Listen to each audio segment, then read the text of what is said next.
Jackets win 7-3 over the Tampa Bay Lightning, completing the sweep and winning their first ever Stanley Cup playoff series. So I wanted to take a couple days before I did this video to get together some information and compose my thoughts on the whole series as a thing. We'll go over the game first, then we'll do the series. But first, finally, they've done it. Yes! Yes! Finally! Now there are still 3 more rounds that the Jackets have to go through, 12 wins in order to win the Stanley Cup, but finally they have got a series win. People can no longer say that, oh, the Jackets are the only team ever to not have a playoff series win. Done. They got one, and they got it in dramatic fashion, beating the Tampa Bay Lightning in a sweep. It was a historical sweep. Tampa Bay had 62 wins. Everybody's like, oh, nobody's going to stop Tampa. Columbus who? Whatever. Tampa's going to walk to the finals, and Columbus shut that down. The key turning point to me was Bob's save at the beginning of the second period on Kucherov. That allowed the team to go, there's the Bob we know and love from the regular season that keeps winning the Vezina trophies for best goalie. Let's go play in front of him. And they just battled back in game 1, dominated game 2, and just kept on chipping away, and Tampa never had an answer in this series. The only time Cooper showed any emotion was when they did the challenge, which was total crap. We'll talk about it in game 4, and it was 30 seconds long. That's it. Not once did he go, hey guys, let's go, come on, anything, nothing. Just, I'm gonna chew my gum. And Tampa can never build any momentum off that, and Columbus just kept rolling along. So starting off, first period, Columbus comes out with a bunch of pressure. They're attacking Tampa Bay. The building's rocking. Everybody knows what this game means. If they get the win, they get the sweep, and they move on to the second round for the first time ever. They know the importance of this game. This is a must-win game. 45 seconds of the game, McDonough slashes Oliver Bjorkstrand. Naughty, you can't do that. To the box you go. First unit power play. Can't really get anything done. Second unit comes out, they get us up offensive zone, they get over to Oliver Bjorkstrand, he takes the shot, and Vasilevskiy makes a save. Vasilevskiy looks good for this power play. Texier picks up the puck, he's controlling it, settling it down a little bit, gets the puck to the point to Seth Jones. Jones walks across the top of the line, Texier comes over to fill the gap that is now left. Jones gets back over to Texier. Texier keeps a couple steps down, shoots the puck, and Alexander, there is no future for the Blue Jackets. Texier scores his first goal of the playoffs. Jackets lead 1-0, 2 minutes into the game. Building goes nuts. Texier, Benstrom, and Foudy are the 3 reasons why Jarmo felt comfortable to go all in at the deadline and get Duchesne, and get Dzingel, and get McQuaid, and get Keith Kincaid, in case Bob or Corpy were to get injured. So hope that doesn't happen. Because those 3 guys are there. You have Elvis on goal. The future is coming. It's right there. Most likely next season, those guys are pushing for jobs. So if Panarin leaves and Bob leaves, it doesn't matter that we don't have those picks. Because those picks, if we go all in, go deep in the playoffs, they're going to be later in the rounds that they were given up. And those picks would take 3 or 4 years to develop. We've already developed them. They're going to go in the lineup soon. Why do we need the picks?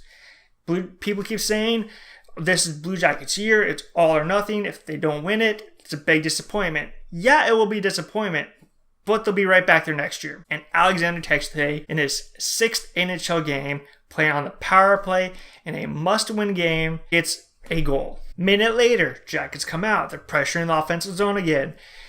Moving the puck around, get the puck to the point to Clendenin. Clendenin sees Oliver Bjorkstrand break into the back door, slides the puck through the seam. Bjorkstrand gets it, just goes wide, bounces off the backboards, comes out front.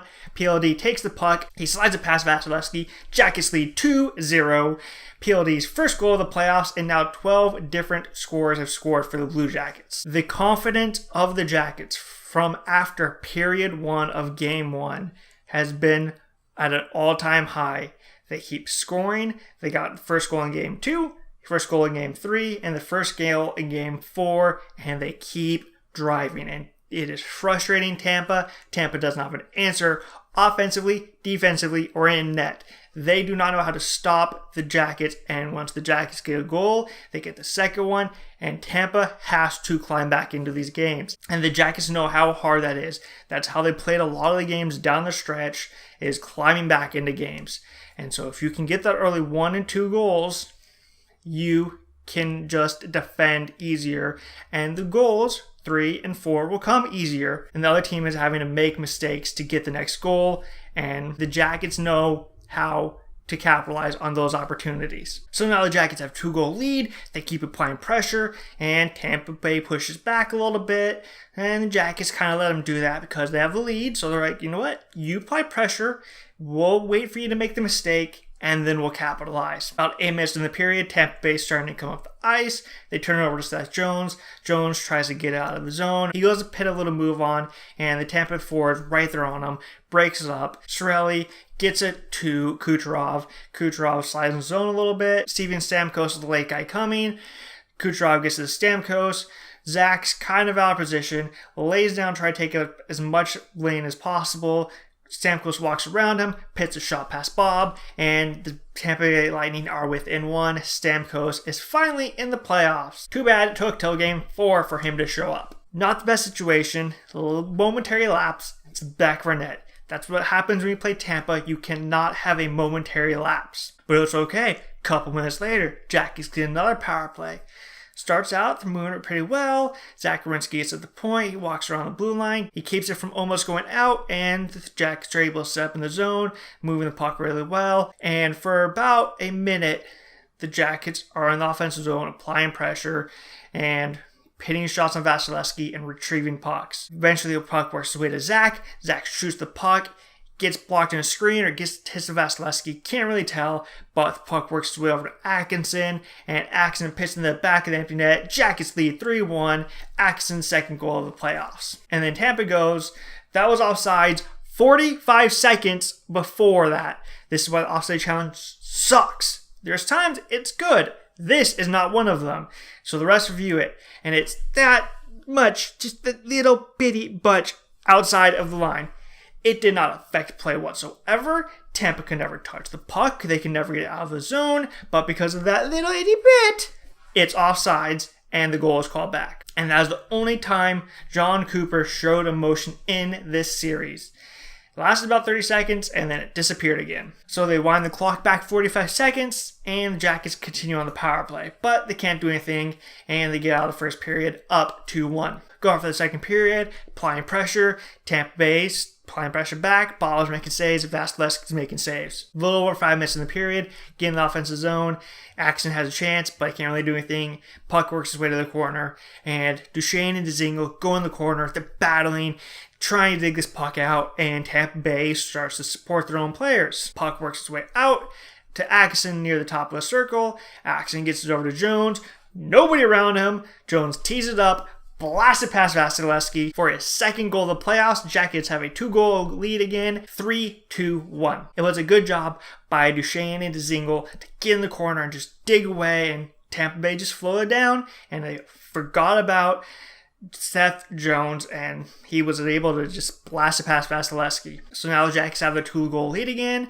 Back off a little bit, pit back into defend mode. The Jackets are doing a good job defending a little over halfway through the period. Tampa gets in the offensive zone. They set up, they're moving the puck around really well. Puck works his way to the point. Ruda gets it. He slides the puck over to Coburn. He shoots it on net. Puckhead tips it and it beats Bob, and Tampa pulls within 1 again. That's what happens when you let Tampa set up in your zone. Eventually, they're going to burn you. Even if you do a good job of keeping them outside and allowing Bob to see shots, tip is going to come and it's going to beat the goalie. But it's no big deal. Still ahead. Just keep pushing on. Coming in the period, about 5 minutes left. Jackets take a penalty. Zach goes to the box. For the first minute, they do a good job. Killing it. Keep sending it down the ice. But about a minute of the power play, Tampa comes up the ice. Kucherov is on one side. He slides over to Stamkos. Jackets get all spread out. Stamkos pits over to Point. Point has a huge lane to go through. He walks down, pits a backhand above Bob, and Tampa Bay has tied the game at 3. There was too much defending after the Seth Jones goal, And eventually Tampa is too good. Even though they've struggled the entire way through the series, Tampa's going to eventually score. So now Tampa has life. They have momentum. They're pushing. They push into the offensive zone. But Jackets break it up. Oliver Borkstrand starts to skate out. And he gets tripped. So there's a delayed penalty. Jackets keep control of the puck. Bob goes to the bench for extra attacker. Goes offensive zone. They set up. They get over to Panarin. Panarin pitches over to PLD. PLD can't get a good shot. Darn. So it works its way back up to the point. Keep control of it. Just keep playing with Tampa. Keep wearing them down. They're bound to kill a penalty. Get it back over to Panarin again. He tries to get it back over to PLD. PLD does not get all of the shot. And it starts to go towards the middle of the ice, where Harrington, for reasons, tied up next to Vasilevsky. It hits Harrington, goes over to Oliver Borkstrand, who's standing on the back door, pitched in the back of the net. Jackets lead 4-3, Oliver Borkstrand's second goal of the playoffs. That was a good shift by Borky. He drew a penalty, and he stood on the back door and put it in the back of the net, and he took all momentum away from Tampa. They had the good feelings. They had climbed back into the game, tied it up. Bauer going to intermission tied, maybe even up a goal, and he draws that penalty, and then he scores and just takes all of the wind out of their sails. So we had intermission, up 4-3. It's a good position to be in, especially the way Tampa was pushing in the period. To have the lead still, and to go out for the third, and Jackets just defended. It was shift after shift after shift of defense. Chip it out of the zone and go and change. And then the next group comes out, then defense, and then chip it out of the zone, go and change. Constantly keeping people out of lane so Bob could see the shots, and Bob made some huge saves in the third period, keeping the lead for the Jackets. 2 minutes left in the game, Tampa pulls Vasilevsky, and they're moving the puck around really well, but Jackets break it up. Anderson gets it, chips out of the zone, and takes off. Panarin goes with him, and get offense zone. Anderson tries to make a play. Tampa breaks it up. Anderson curls and starts to go top of the zone. Panarin's still in the circle area, and Stamkos gets it, tries to kick it to his stick, doesn't get a good kick on it. It hits the tip of Stamkos' stick, goes right to Panarin. Tampa goes diving, trying to block it as Panarin pits in the back of the net. Jackets lead 5-3, Panarin's second goal of the playoffs. Now, there's 2 minutes left. Tampa can still score 2 goals, tied up, force overtime. 20 seconds later, Tampa's once again in their zone. They pull Vasilevsky, Jackets break it up. Werenski pokes it past the defense, and Alexander Texier takes off, gets the puck, has a mini breakaway, gets over the blue line, pits in the empty net. Second goal of the game, second goal of the playoffs. Jackets lead 6-3. It is now out of reach. Tampa cannot complete the comeback. It will not matter. The Jackets will be moving on to the second round in a sweep. But Tampa once again pulls their goalie, and Tampa gets in the offensive zone. They'll have the puck below the boards. It's in a battle. Puck works is free to the corner. Matt Duchene gets it, flips it out of the zone, just get it away from Bob, and it bounces down into the empty net. With 10 seconds left, Jackets win 7-3, completing the sweep, and move on to the second round to either play Boston or Toronto. That was a huge game, huge victory. The arena was loud, and the Jackets will be moving on to the second round for the first time in franchise history. So I would like to know down in the comments below who you thought the best Blue Jackets player of the series was. I don't think there was a wrong answer. I'm just curious what everybody else out there thinks.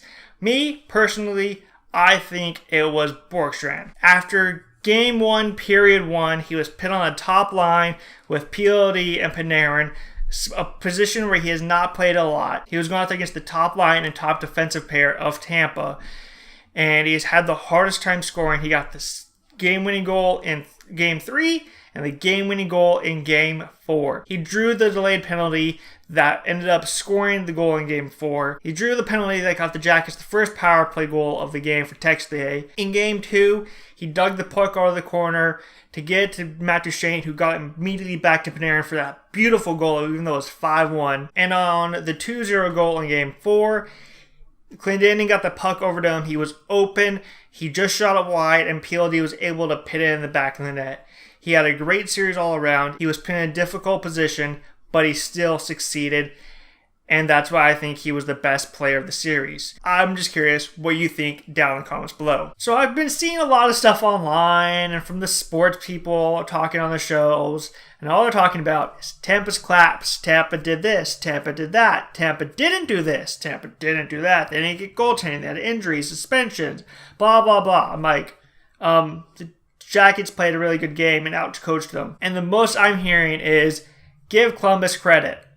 Okay, can we have the credit? Like, Columbus clogged up the neutral zone, had good goaltending from Bob, had good defense, clearing out the lane so Bob could see. The forwards got back to help out the defense. The forwards chipped in offensively. The defensemen chipped in offensively. Anything? No, just give Columbus credit. And Tampa did collapse, but Tampa did not collapse on their own. It was forced. And from Bob's save in the second period on Kucherov, about a minute in, to keep it a 3-0 game rather than go 4-0, that gave the team the confidence. They settled down and they chipped away in that game, found a way back and won it. And after that game, Tampa was shocked. They didn't know what to do. They've never had a team do that to them this year. They never faced adversity. Game 2, Jackets come out, get the early goal, and they're shocked again. Columbus kept pouring it on and on and on. And the Jackets frustrated Tampa so much, it caused Kucherov to hit Nudie in the head, and he got a 1-game suspension for it. Hopefully Nudie's back for round 2, because we're going to need him healthy. But the Jackets found a way to win that game 5-1. Go to game 3, first game in Columbus. Tampa, they have a rallying point. We're going to play for Kucherov.